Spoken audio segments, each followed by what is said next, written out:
오늘 말씀은 예수님께서 우리가 아는 것과 우리가 믿는 것이 얼마나 일치하고 있는지를 물어보시는 내용입니다.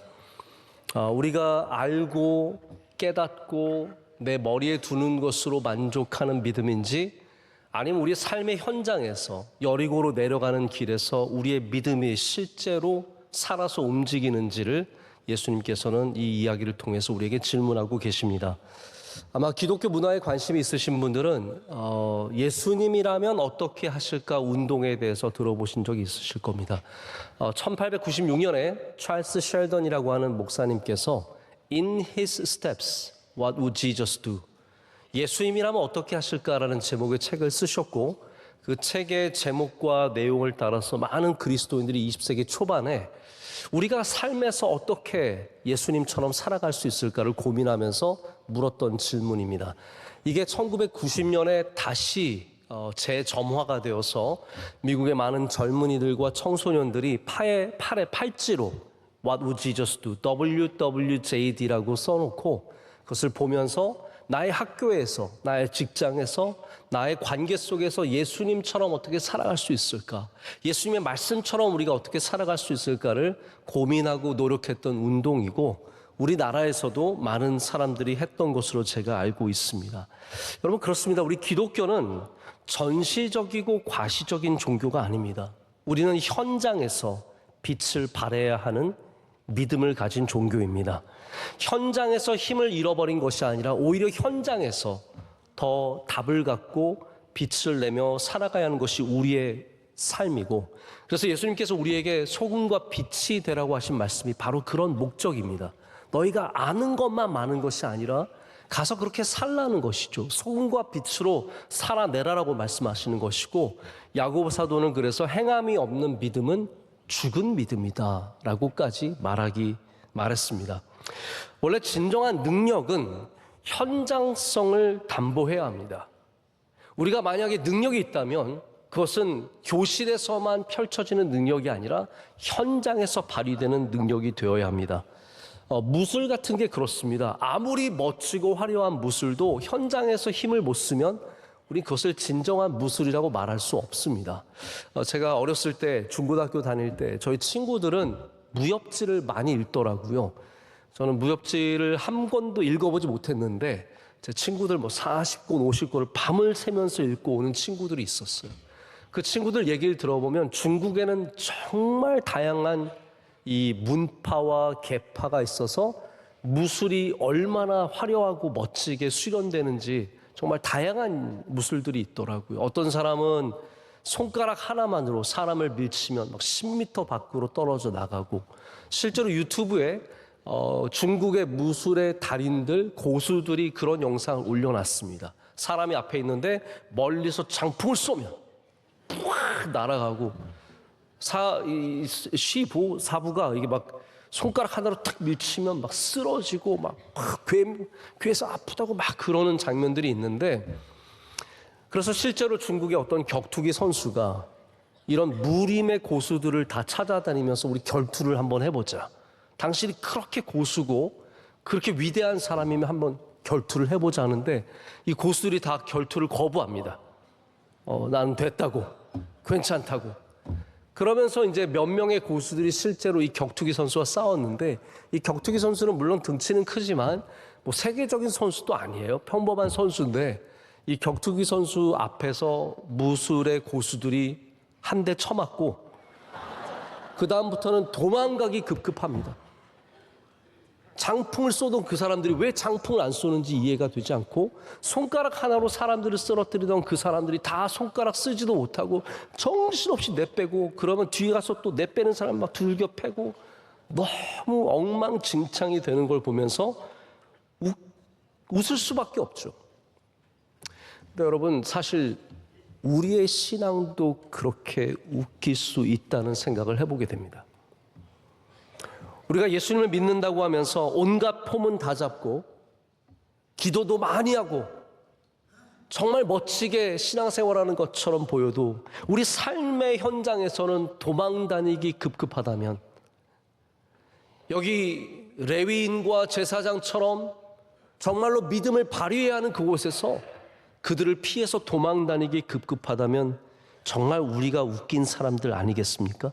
그것은 예수님의 잘못이 아니죠. 예수님에게 능력이 없어서가 아니라 우리가 제대로 배우지 못하고 제대로 살아가지 못했기 때문일 것입니다.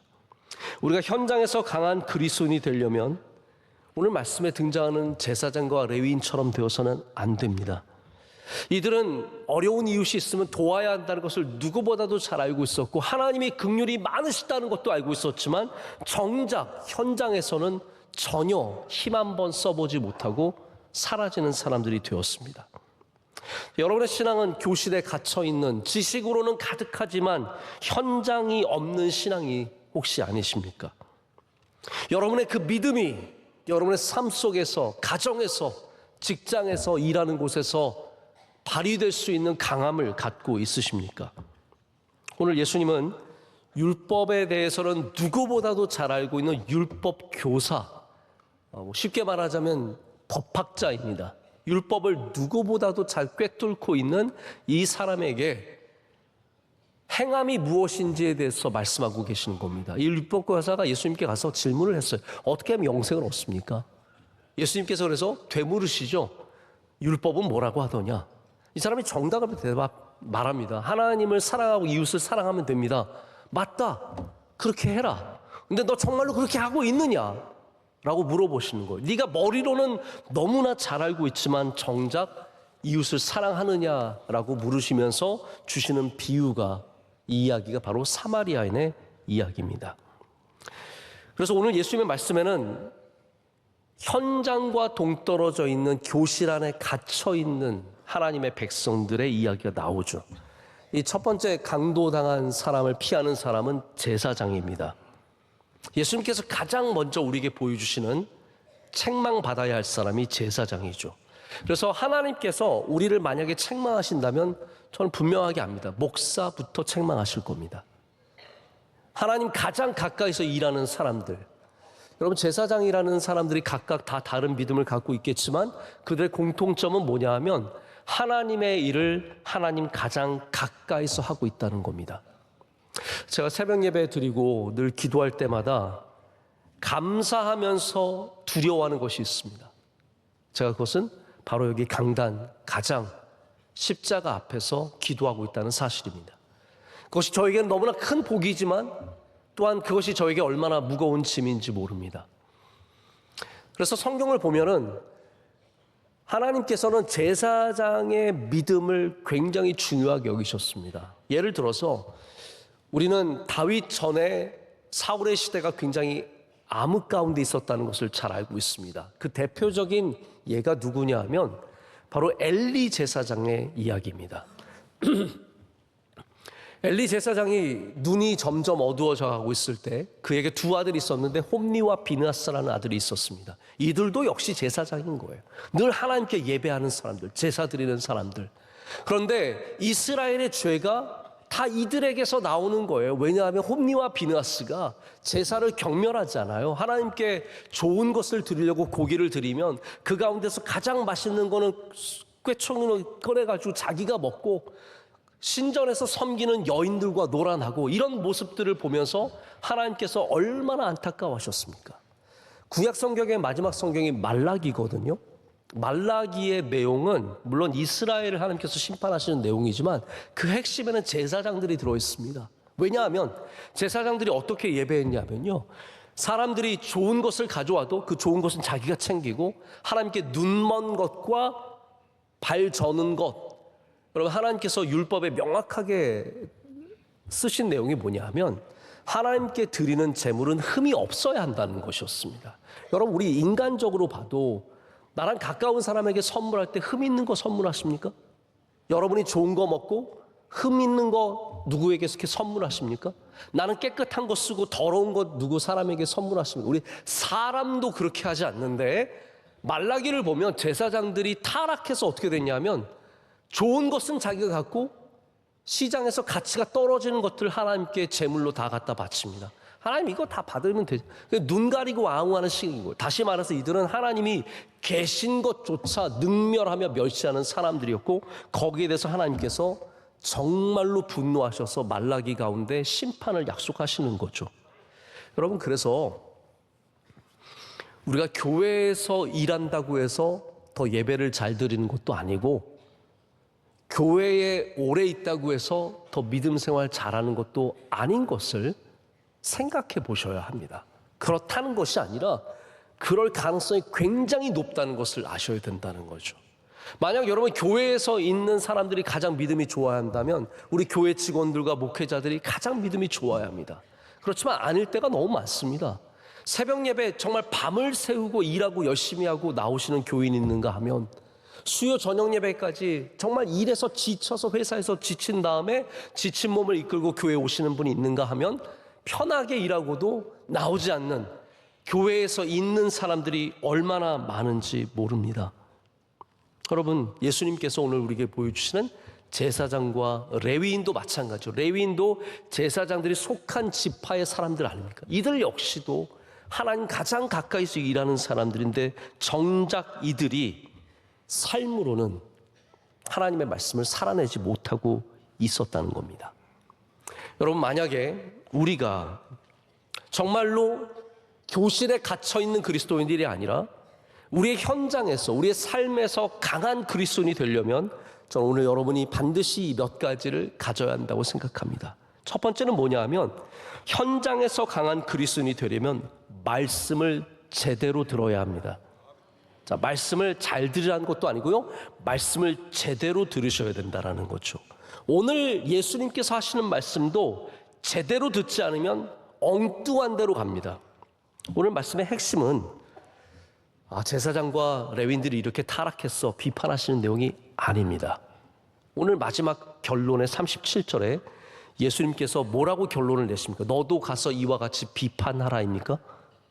성경의 결론을 비판하라로 잘못 해석하는 사람들이 너무나 많습니다. 그래서 의로움이 마치 비판인 것처럼, 남들 잘못했다, 이 교회 잘못했다, 저 목사 잘못했다, 이게 무슨 의인 것처럼 알고 살아가는 사람들이 있는데, 성경의 결론은 이처럼 비판하라가 아니라 이와 같이 행하라예요. 이와 같이 행하라. 예수님께서 37절에 율법 교사에게 말씀하시는 것이, 야, 너도 가서 제사장 비판하라가 아닙니다. 너도 가서 이와 같이 행하라.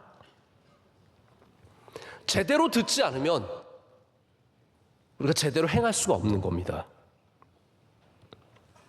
저는 여러분이 하나님의 말씀을, 예수 그리스도의 말씀을 제대로 듣기만 해도 거기에서 강한 그리스도인이 될 수 있는 은혜를 얻는다고 믿습니다. 혹시 여러분 그런 분들 아세요? 어디서 들은 게 있는데 전달을 못 해주시는 분들. 막 좋은 걸 들었어요.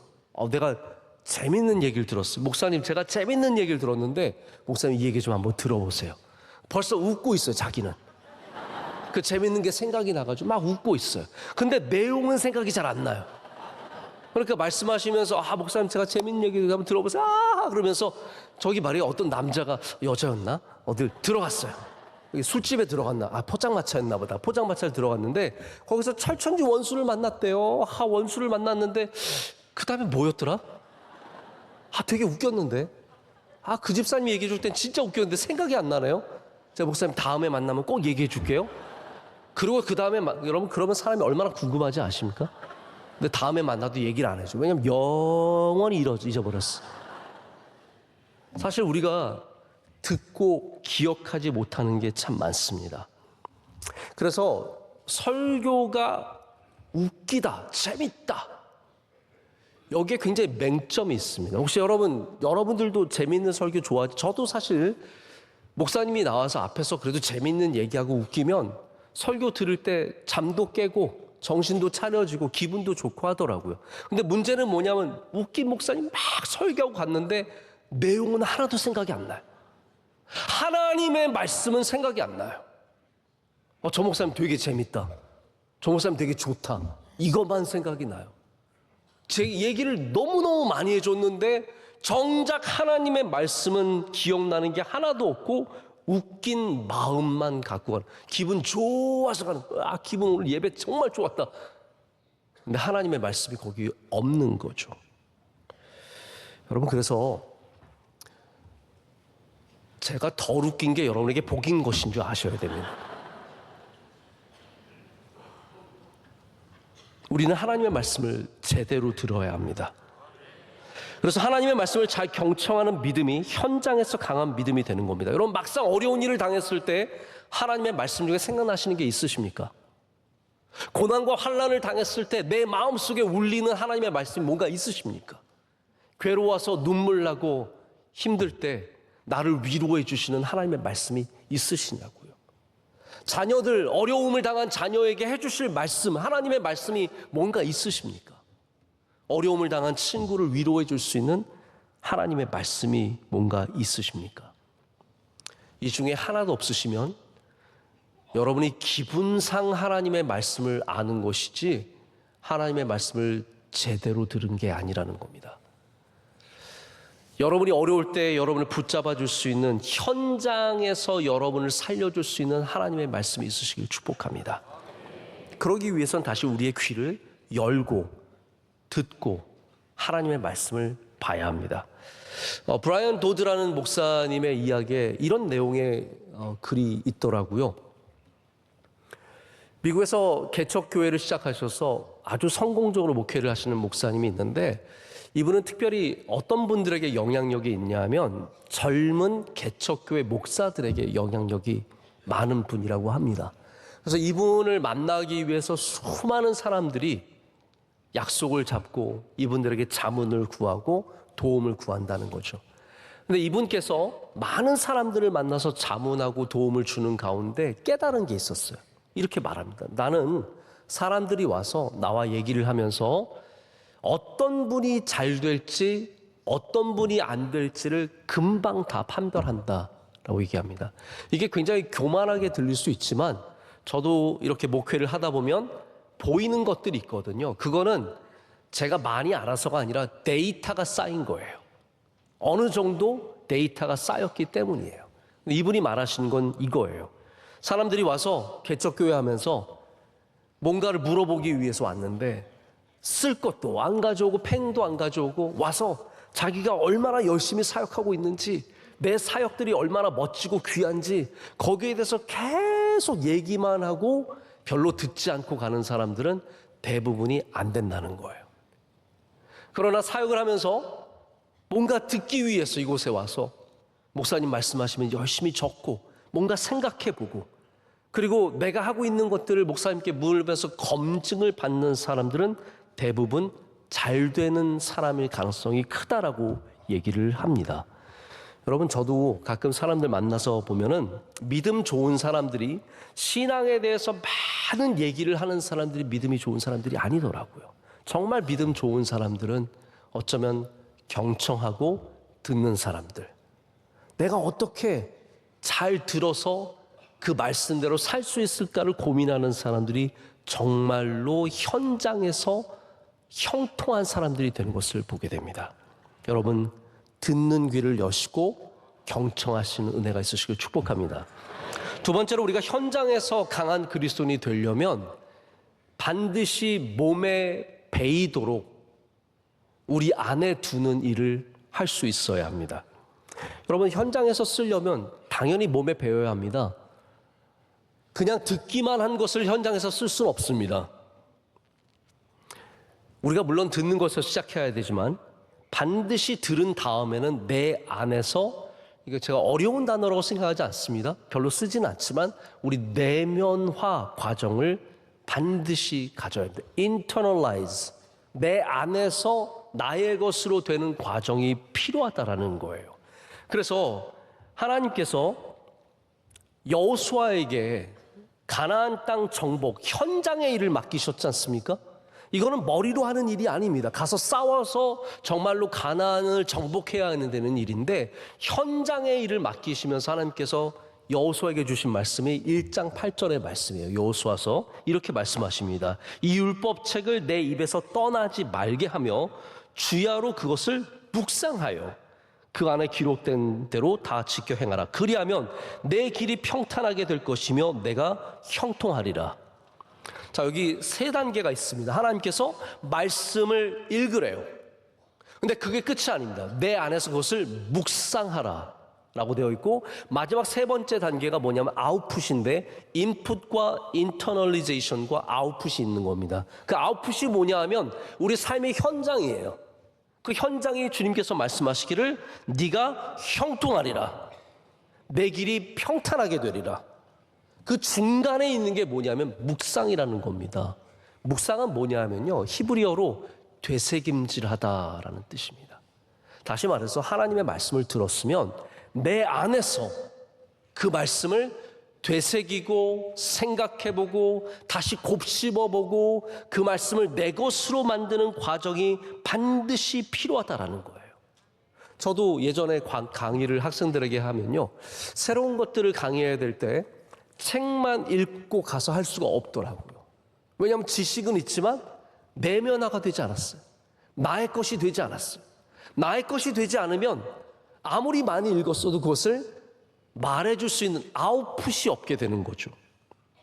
여러분, 율법 교사가 얼마나 많이 알았겠습니까?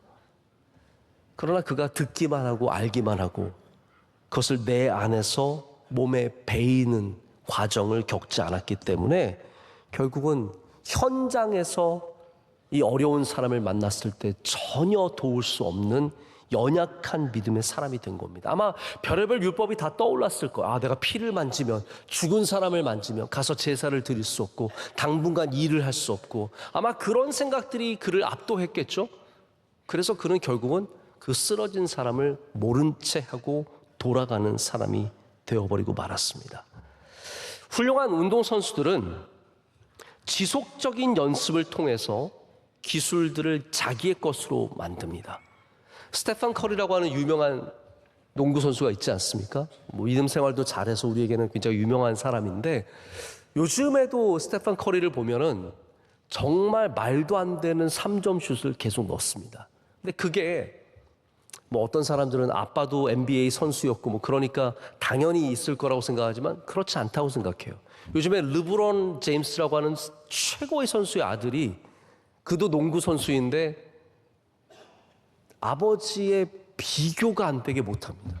겨우겨우 그냥 농구를 뛰는 정도지 형편없습니다. 그런데 스테판 커리는 아니에요. 정말 뛰어난 선수인데 그 선수가 그렇게 된 것은 그가 끊임없이 연습했기 때문입니다. 제가 그가 연습하는 영상을 한번 본 적이 있는데 말도 안 되게 열심히 연습을 합니다. 그렇게 뛰어난 선수인데도 그래야 시합 현장에서 발휘할 수 있는 실력이 있게 되는 거죠. 우리가 대부분 대충 한 다음에 현장에 가기 때문에 정작 현장에서 힘을 발휘하지 못하는 겁니다. 하나님의 말씀도 마찬가지입니다. 여러분, 오늘 이 말씀을 다 가져가시길 축복합니다. 제가 보면 교회 오실 때 많은 분들이 교회 오셔서 예배 드리면서 하나님, 제 걱정도 주님께 드립니다. 제 근심도 주님 앞에 내려놓습니다. 저의 잘못된 모습들도 다 회개하며 주님 앞에 내려놓습니다. 그리고 가실 때 들은 말씀도 내려놓고 가시더라고요. 하나님, 들은 것도 너무 많고 힘들고 이거 무겁고 힘드니까 이것도 내려놓고 갑니다. 받아주세요. 갈 때는, 올 때는 그래서 와가지고 신나게 듣고 갈 때도 또 자유하게 완전 빈 상태로 다시 돌아갔어요. 여러분, 저는 여러분들께서 오늘 이 성전을 떠나실 때 이 말씀을 꼭 갖고 가셨으면 좋겠습니다. 내 안에 두시고 그것을 곱씹으시고 살아가면서 내가 어떻게 하나님의 말씀대로 살 수 있을지를 여러분이 내면화 과정을 통해서 경험하실 때 반드시 힘 있는, 능력 있는, 현장에서 답이 있는 삶을 살아가게 될 줄로 믿습니다. 자, 세 번째, 마지막으로 현장에서 강한 사람들은요, 대부분이 담대하기 때문입니다. 자, 담대해야 현장에서 강할 수 있습니다. 하나님을 믿지만 담대하지 않으면 세상에서 믿은 대로 살지 못합니다. 내가 예수 그리스도를 사랑하지만 믿음의 용기를 갖지 않으면 세상에서 기도도 하나 못합니다. 식당에서 사람들 눈치 보여서 이러고 밥 먹습니다. 이게 모든 게 다 신경이 쓰이고 세상의 눈치를 보느라 담대함이 없다라는 거죠. 현장에서 강해지려면 우리는 담대해져야 합니다. 우리 교회도 여러 스포츠에 감독하시는 집사님들 이런 분들이 계시는데 제일 안타까운 선수들이 그런 선수예요. 연습은 기가 막히게 잘하는데 실전에 나가면 못해요. 이런 선수 대부분이 마음이 약해서요. 막 열심히 연습한 다음에 현장에 나가면 떨리는 거예요. 힘든 거예요. 아마 음악을 하시는 분들 가운데도 그런 분들 계실 거예요. 뭔가 그런 열심히 연습했지만 연주 딱 나가면 그 자리가 너무 떨리는 거죠. 우리 목회자 가운데는 마이크 공포증을 갖고 계신 분들이 계세요. 정말 신학도 뛰어나고 마음도 굉장히 좋으시고 모든 면에서 훌륭하신데 마이크만 앞에 있으면 이게 힘든 거예요. 어떤 분들은 마이크만 만나면은 막 물을 만난 물고기처럼, 원로 목사님이라고 말씀을 안 드리겠지만 저는 그래서 원로 목사님 이렇게 설교하시다 마이크 잡고 내려가실 때 다 긴장하게 됩니다. 앞으로 어떤 일이 벌어지게 될 것인가. 마이크를 잡으면 또 잘하시는 분이 계세요.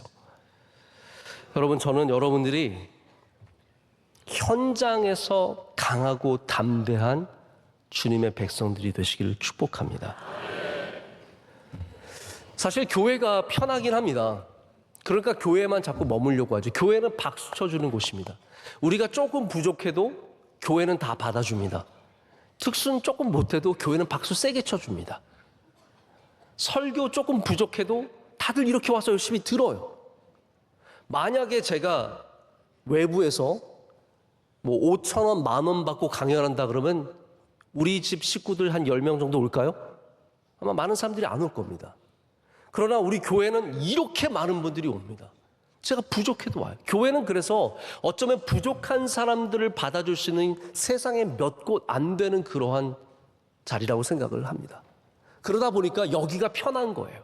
내가 연약해도 부족해도 받아주니까 여기에 머물러 있기를 원하는 거죠. 그래서 세상이 두려워서 나가지 않는 겁니다. 근데 여러분, 성경을 보십시오. 예수님도 우리를 세상으로 보내시잖아요. 가라 라고 말씀하시잖아요. 여기에 머물러만 있지 말고 넌 세상에 가서 세상에서 내 말씀대로 살아라라고 말씀하시는 거거든요. 할렐루야.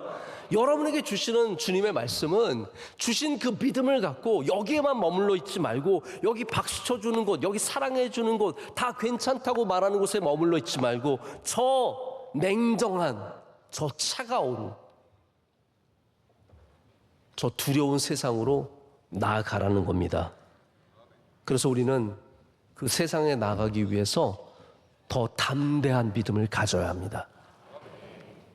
제가 또 여호수아의 말씀을 하나만 더 드리자면, 하나님께서 여호수아에게 내가 형통하리라 라고 말씀하신 다음에 또 주시는 말씀이 있어요. 그게 뭐냐면 강하고 담대하라예요. 이 세상에 보내실 때 주시는 말씀이라고 생각하시면 됩니다. 우리를 세상에 보낼 때 하나님께서 우리가 강하고 담대하기를 원하시는데 그 조건이 하나가 있습니다.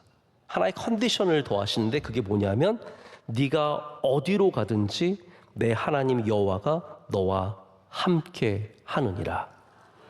이 말씀의 핵심은 뭐냐면 우리의 강함과 담대함이 나에게 있지 않다라는 겁니다. 하나님의 영이 우리 안에 거할 때, 하나님께서 우리와 함께 하실 때 우리는 세상에서도 담대한 사람들이 될 수 있다는 거죠. 요셉을 여러 가지 말로 표현을 하는데 그 중에 하나가 하나님의 영에 감동된 사람이라는 표현입니다. 요셉의 명철, 요셉의 지혜, 요셉의 형통함이 어디서 나왔습니까? 바로 하나님의 영에 감동됨에서 나온 거죠. 하나님의 영에 감동되었기 때문에 그가 그 애굽을 다스릴 수 있었고 많은 사람들 앞에서 명철과 지혜를 자랑할 수 있었고 세상에서 승리하는 하나님의 사람 되지 않았습니까? 여러분, 세상에서 승리하셔야 합니다. 현장에서 승리하셔야 합니다. 여기서만 잘하는 게 아니라 우리의 주신 삶 속에서 빛이 나는 사람이 되기 위해서는 우리가 하나님의 영에 충만함을 입은 사람들이 되어야 되죠. 그래야 여리고로 가는 그 길에서 하나님의 뜻대로 살아가며 하나님의 영광을 나타낼 수 있는 사람들이 된다라는 것입니다. 제가 말씀을 맺습니다. 어느 유명한 배우가 촬영을 마치고 이런 말을 했습니다. 많은 사람들이 준비하고 많은 사람들이 아이디어를 내고 별의별 계획들을 갖고 왔지만 이분이 얘기하기를 제가 촬영해 보니까 현장에 답이 있더군요 라고 말하더라고요. 제가 이 이야기를 들으면서 고개를 끄덕거렸습니다. 맞다. 어쩌면 우리 그리스도인의 삶도 여기서 수많은 얘기를 해도 결국은 여러분 현장에 우리 신앙의 답이 있는 것이 아닐까 생각해 보게 되었습니다. 여러분은 현장에서 빛이 나는 사람들이십니까? 여러분들은 삶의 자리에서 믿음대로 살 수 있는 분들이십니까? 여기서 많은 얘기를 해도 결국 현장에서 어떻게 되느냐가 참 중요하지 않겠습니까? 여기 사마리아 사람은 현장에서 답이 있던 사람입니다. 이 사람처럼 살아가서 또한 예수님께서 주신 말씀처럼 가서 너도 이와 같이 하라는 말씀대로 살려면 우리는 이 예루살렘에서 여리고로 내려가는 그 길, 바로 우리의 삶의 자리에서 강한 그리스도인이 되어서 하나님의 말씀을 잘 생각하고 우리 안에 몸에 배이게 내면화 과정을 통해서 하나님의 영의 충만함으로 말미암아 강하고 담대하게 그 믿음으로 살아가는 은혜가 있기를 간절히 소망합니다. 기도하시겠습니다. 하나님 아버지 감사합니다. 오늘 주님께서 주신 말씀, 우리 현장에서 주님의 제자처럼 살아가는 말씀을 꼭 잘 붙잡게 하시고 여기서만 열심히 얘기하고 현장에선 답이 없는 것이 아니라 여기서 말한 모든 것들이 현장에서 답이 되는 놀라운 은혜를 경험하게 하여 주시옵소서. 예수님의 이름으로 기도드립니다. 아멘.